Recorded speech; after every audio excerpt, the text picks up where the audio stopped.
চন্দ্রকোনায় বেহাল কাঠের bridge, railing ভাঙা, জায়গায় জায়গায় কাঠের পাটাতন ভাঙা আর সেখান দিয়েই ঝুঁকির যাতায়াত। আলিপুরদুয়ারের গ্রামে নদী পারাপারের কোনো ব্রিজই নেই, তাই চাঁদা তুলে সাঁকো তৈরি করলেন গ্রামবাসীরাই।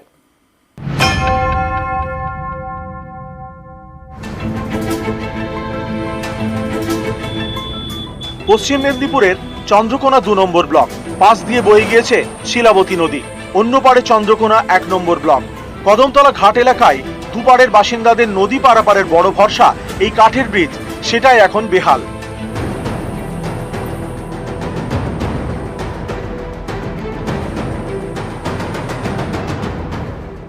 ব্রিজের লোহার পিলারে মরচে ধরেছে, ভেঙে গিয়েছে রেলিং।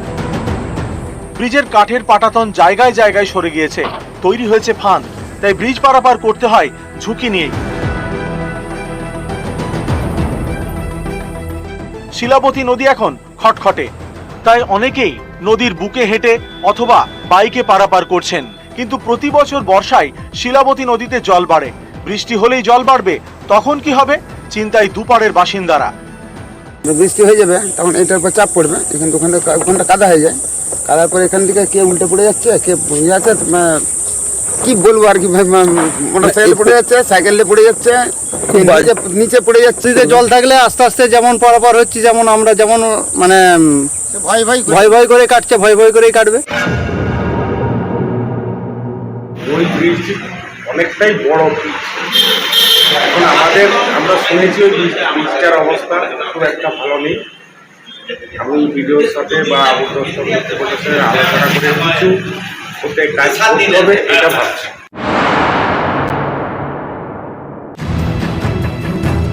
একটা বাঁশের উপর দিয়ে ব্যালেন্স করে নদী পারাপার, চাঁদা তুলে এই ব্যবস্থা করেছেন স্থানীয়রাই। এ ছবি আলিপুরদুয়ারের। সাঁকো তো ভেঙে গেছে, প্রায় মাসখানিক হয়ে গেল। আমাদেরই টাকা দিয়ে আমরা চাঁদা তুলে তুলে আমরা বানাচ্ছি। আলিপুরদুয়ার ১ নম্বর ব্লকের বিবেকানন্দ ২ নম্বর গ্রাম পঞ্চায়েত। এখান দিয়ে বয়ে গিয়েছে ভীমা নদী। এই নদীর অন্য পারে দক্ষিণ জিতপুর, বাসিন্দা কয়েক হাজার। স্কুল, কলেজ, সরকারি অফিস যেতে প্রতিদিন নদী পেরোতে হয়। এই নদী পারাপারের জন্য এত বছর ছিল বাঁশের সাঁকো। মাসখানেক আগে নদীর স্রোতে তা ভেঙে যায়। স্থানীয়দের অভিযোগ, তারপর একাধিকবার পঞ্চায়েতে জানিয়েও কাজ হয়নি। তাই চাঁদা তুলে নিজেরাই সাঁকো তৈরি করেন বাসিন্দারা। স্কুলের ছাত্র যাতায়াত করতে পারে না, পেশেন্ট যে নিয়ে যাবে মেডিকেলে তার কোনো ব্যবস্থা নাই, যাতায়াত করতে পারতেছে না। দীর্ঘদিন ধরে এরকম সমস্যায় পড়ে আছে। গ্রামের সহযোগিতা নিয়ে এই সাঁকোটা করা হচ্ছে, টেম্পোরারি হচ্ছে। গ্রামের লোকজন নিয়ে গিয়ে ডেপুটেশন জমা দেওয়া হলো, তারপরেও ওরা কিছু করতেছে না, ফান্ডের কিছু নেই। আমি জানি ওখানকার বাসিন্দারা কষ্ট হচ্ছে, যাওয়া আসাটা কষ্ট হচ্ছে, নদীতে জল ভরে গেছে।